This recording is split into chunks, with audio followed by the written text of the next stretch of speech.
আসসালামু আলাইকুম তোমাদের সবাইকে ইজি পাঠশালার পক্ষ থেকে তোমাদেরকে স্বাগত জানাচ্ছি।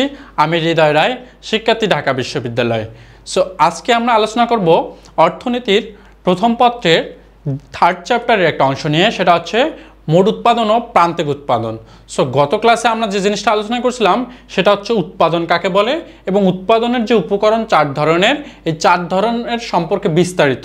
ঠিক আছে, সো আজকের লেসনটা হবে সেটা হচ্ছে তোমার মোট উৎপাদন ও প্রান্তিক উৎপাদনের ক্ষেত্রে। সো মোট উৎপাদন ও প্রান্তিক উৎপাদন জানার আগে আমাদেরকে যে জিনিসটা জানতে হবে সেটা হচ্ছে উৎপাদন অপেক্ষক। ঠিক আছে, সো উৎপাদন অপেক্ষক জিনিসটা আসলে কি? এর আগে আমরা দ্বিতীয় চ্যাপ্টারে অপেক্ষক সম্পর্কে জেনেছি। আজকে একটু বলি, দেখো অপেক্ষক হচ্ছে দুই বা ততোধিক চলকের মধ্যে একটা নির্ভরশীলতার সম্পর্ক থাকবে এবং সেটা গাণিতিক উপায়ে প্রকাশ করতে হবে, তাহলেই সেটা হয়ে যাবে অপেক্ষক। এবং গত ক্লাসে, এই অধ্যায়ের গত ক্লাসে আমরা যেটা আলোচনা করছিলাম সেটা হচ্ছে উৎপাদন। উৎপাদন বলতে উপযোগ সৃষ্টি করাকে বোঝায়। ঠিক আছে, সো উৎপাদন অপেক্ষক আসলে কি? তো উৎপাদন অপেক্ষক জানার আগে দুটো জিনিস জানতে হবে, সেটা হচ্ছে দেখো উপকরণ ও উৎপাদন।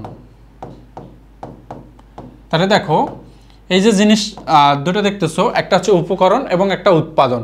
এই যে উৎপাদন এবং উপকরণের মধ্যে নির্ভরশীলতার সম্পর্ক যদি আমরা গাণিতিক উপায়ে প্রকাশ করি সেটা হয়ে যাবে উৎপাদন অপেক্ষক। আশা করি বুঝতে পেরেছো। তাহলে আমি অপেক্ষকের দুটো চলক হিসাবে একটা উপকরণ এবং একটা উৎপাদন ধরে নিতে পারি। সো এই যে উৎপাদন অপেক্ষক, এটা আসলে দুই ধরনের। তাহলে উৎপাদন অপেক্ষক, উৎপাদন অপেক্ষক কত ধরনের? দু ধরনের। সো একটা হলো তোমার স্বল্পকালীন উৎপাদন অপেক্ষক। ঠিক আছে, স্বল্পকালীন উৎপাদন অপেক্ষক,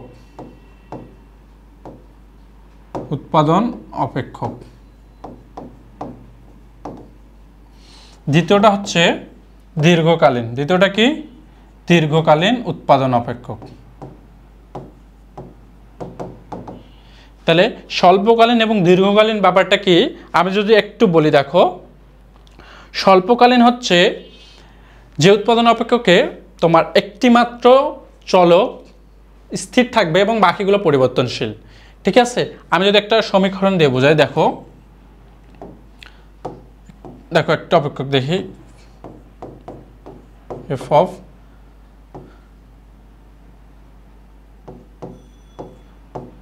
তাহলে দেখো এখানে দেখো কিউ ইকুয়াল এফ অফ এল কমা কে। এখন এলটা হচ্ছে এখানে লেবার অর্থাৎ শ্রম এবং কে হচ্ছে ক্যাপিটাল অর্থাৎ মূলধন। এবং শ্রম এবং মূলধনের মধ্যে দেখো আমি এই যে মূলধনের উপরে বার চিহ্ন দিয়েছি। ঠিক আছে, অর্থাৎ এই যে কে বার মানে এখানে মূলধন হচ্ছে স্থির এবং শ্রম হচ্ছে পরিবর্তনশীল। ঠিক আছে, তাহলে এটা হচ্ছে তোমার স্বল্পকালীন উৎপাদন অপেক্ষক। তাহলে স্বল্পকালীন উৎপাদন অপেক্ষকে একটি পরিবর্তনশীল এবং বাকিগুলো অপরিবর্তনশীল থাকে।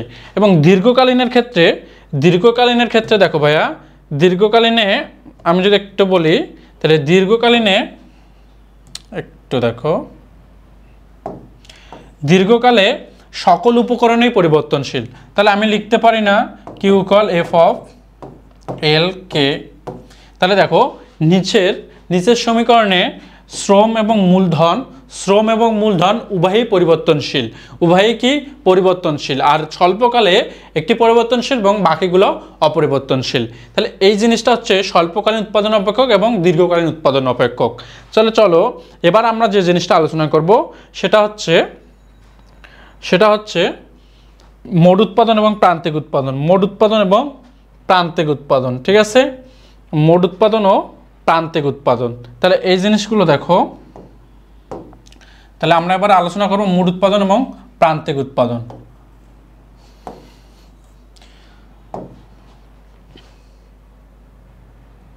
তাহলে মোট উৎপাদন এবং প্রান্তিক উৎপাদন আলোচনার ক্ষেত্রে যে জিনিসটা জানতে হবে, তাহলে মোট উৎপাদন কাকে বলে? আমরা উৎপাদন সম্পর্কে জেনেছি এবং মোট উৎপাদন কাকে বলে এটা আমরা একটু আলোচনা করি। দেখো উৎপাদনের ক্ষেত্রে আমাদের উপকরণ প্রয়োজনীয়, তাই না? তাহলে উপকরণ হচ্ছে 4 ধরনের। তাহলে ভূমি, শ্রম, মূলধন ও সংগঠন। ভূমি, শ্রম, মূলধন ও সংগঠন। তাহলে মোট উৎপাদন বলতে একটা নির্দিষ্ট সময়ে একটা নির্দিষ্ট উপকরণ, ধরো আমি শ্রমের কথা বলি, একটা নির্দিষ্ট উপকরণ শ্রম, একটা নির্দিষ্ট উপকরণের নিয়োগ মানে যে হারে পরিবর্তন হবে বা নিয়োগের বৃদ্ধি হবে। ধরো আমি শ্রমের কথা বলি, শ্রম হচ্ছে 0 1 2 3 4 5। তাহলে দেখো শ্রমের নিয়োগ আমি বৃদ্ধি করতেছি, তাই না? এখন শ্রমের নিয়োগের বৃদ্ধি করার ফল, অর্থাৎ একটি নির্দিষ্ট উপকরণের নিয়োগ বৃদ্ধি করার ফলে বা মোট উৎপাদন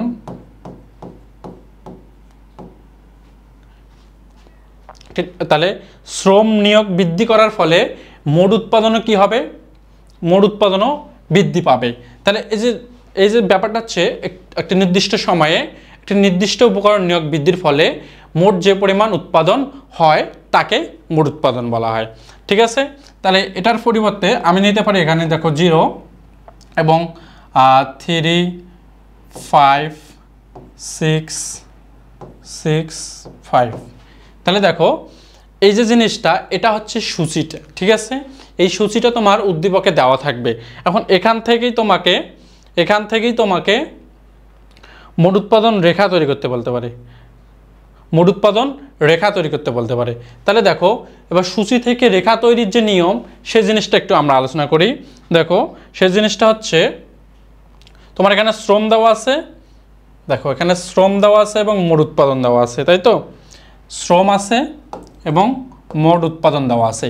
এবার সূচি তৈরির ক্ষেত্রে আমাদের যে জিনিসটা মনে রাখতে হবে, আমরা লম্ব অক্ষ এবং ভূমি অক্ষ নেব। তাহলে দেখো এই যে আমার লম্ব অক্ষ, এই যে হচ্ছে আমার ভূমি অক্ষ, এবং এখানে মূলবিন্দু হচ্ছে 0। তাহলে এবার দেখো ভাইয়া, এবার যে জিনিসটা খেয়াল করতে হবে সেটা হচ্ছে আমাদের শ্রমের পরিমাণ। তাহলে আমরা শ্রম হচ্ছে ভূমি বরাবর নেব। তাহলে দেখো এখানে এল হচ্ছে লেবার। তাহলে শ্রমের পরিমাণ আমার 5 পর্যন্ত, তাহলে আমি 5 ঘর পর্যন্ত নেব। 1 2 3 4 5। দেখো 1 2 3 4 5। তাহলে এই যে 5 ঘর পর্যন্ত আমি শ্রমের মান নিলাম। এরপরে আমার কাজ হচ্ছে মোট উৎপাদন, অর্থাৎ টোটাল প্রোডাকশন, টিফি রেখা। তাহলে টিফি রেখা অঙ্কন হবে লম্ব অক্ষে। তাহলে দেখো আমার সর্বোচ্চ কত? 6 পর্যন্ত।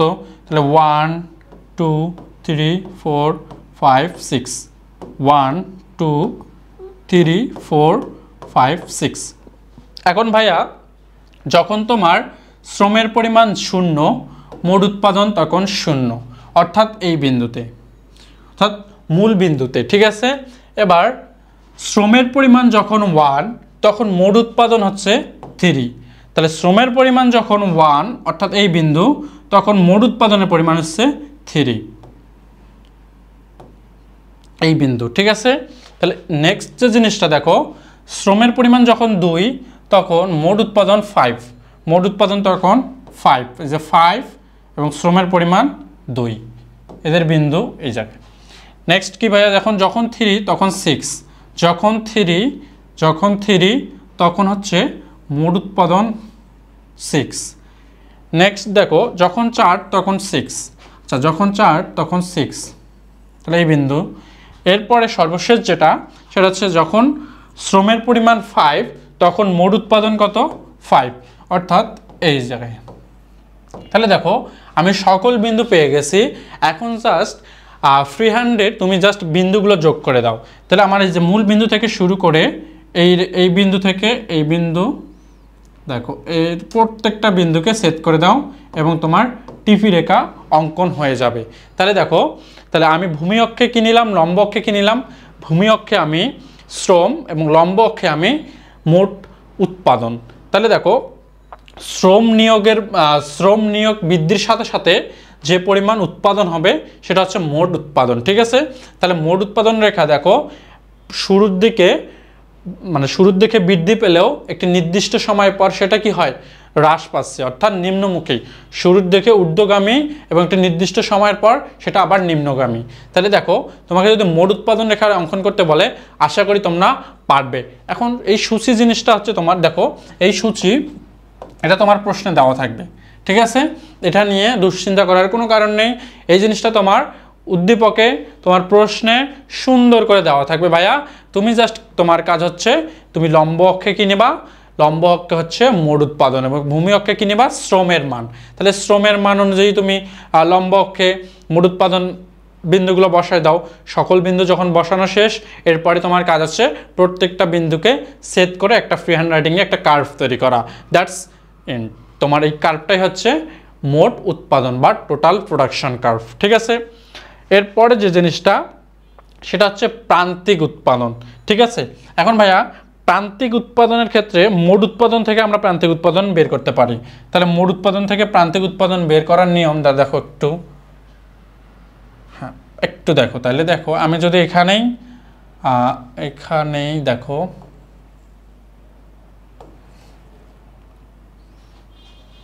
এবার দেখো, তাহলে এখানে আমার টিপি অর্থাৎ টোটাল প্রোডাকশন, আর এখানে হবে এমপি। এমপি হচ্ছে মার্জিনাল প্রোডাকশন অর্থাৎ প্রান্তিক উৎপাদন। তাহলে আমার এখানে জিরোর ক্ষেত্রে 0, ঠিক আছে? তাহলে দেখো আমরা আবার শুরু থেকে করি। তাহলে এখানে কত ছিল 3, এখানে 5, 6, 6 আবার 5। তাহলে ভাইয়া এবার মার্জিনাল প্রোডাকশন কিভাবে বের করব? তাহলে আমরা জানি প্রথম এককে এটা 0 হবে, ঠিক আছে? এবং প্রথম যে একক দেখো দ্বিতীয় একক কি আছে, যখন 1 তখন টিপি হচ্ছে 3। তাহলে এই ক্ষেত্রে এমপি হবে 3। কিভাবে? তাহলে দেখো যখন আমরা জানি প্রত্যেক ক্ষেত্রে ব্যবধান যখন 1 হয়, দেখো শ্রম নিয়োগের প্রত্যেক ক্ষেত্রে ব্যবধান যখন 1 হবে তখন আমরা জাস্ট মোট উৎপাদনের দ্বিতীয়টা থেকে প্রথমটা বিয়োগ করব। তাহলে দেখো 0 বিয়োগ 0 0 হবে। তাহলে দেখো 3 বিয়োগ 0 আমাদের হবে 3, তাহলে এই জায়গায় 3 হবে। এরপর দেখো 5 বিয়োগ 3 তাহলে হচ্ছে 2। এবার দেখো 6 বিয়োগ, এটা 1, এটা 0, এটা হচ্ছে -1। তাহলে আমাদের নিয়মটা হচ্ছে দেখো আমরা যখন ডেলের মান বের করি তখন হচ্ছে দ্বিতীয়টা থেকে প্রথমটা বিয়োগ করি, তাই তো?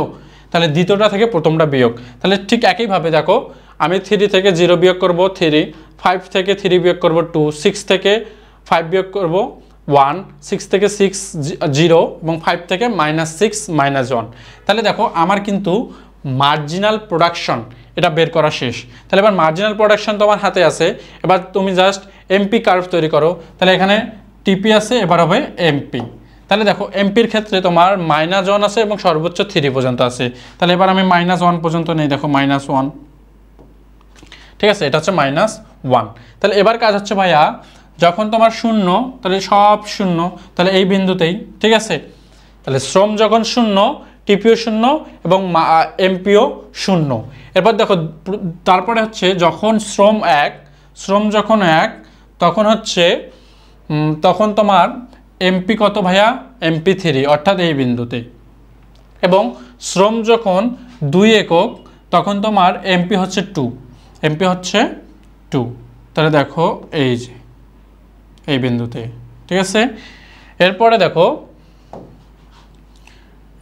দেখো ভাইয়া শ্রম যখন 3 একক তখন তোমার এমপি হচ্ছে 1, তাহলে এই যে 1 এবং 3।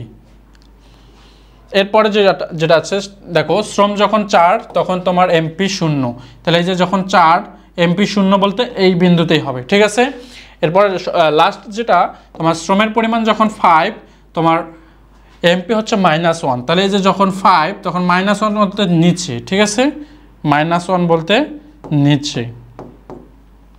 তাহলে দেখো এবার সকল বিন্দু তুমি যুক্ত করে দাও। তাহলে এই যে এখান থেকে এই বিন্দু, এই বিন্দু, এই বিন্দুতে এই বিন্দু, তাহলে এটা হচ্ছে এমপি রেখা অর্থাৎ মার্জিনাল প্রোডাকশন। আশা করি তোমরা মার্জিনাল প্রোডাকশন এবং হচ্ছে টোটাল প্রোডাকশন কিভাবে এই কার্ভগুলো তৈরি করে এবং এমপির মান অর্থাৎ মার্জিনাল প্রোডাকশনের মানটা কিভাবে নির্ণয় করতে হয় এই জিনিসগুলো বুঝতে পারছো। এখন ভাই তোমার কাজ কি?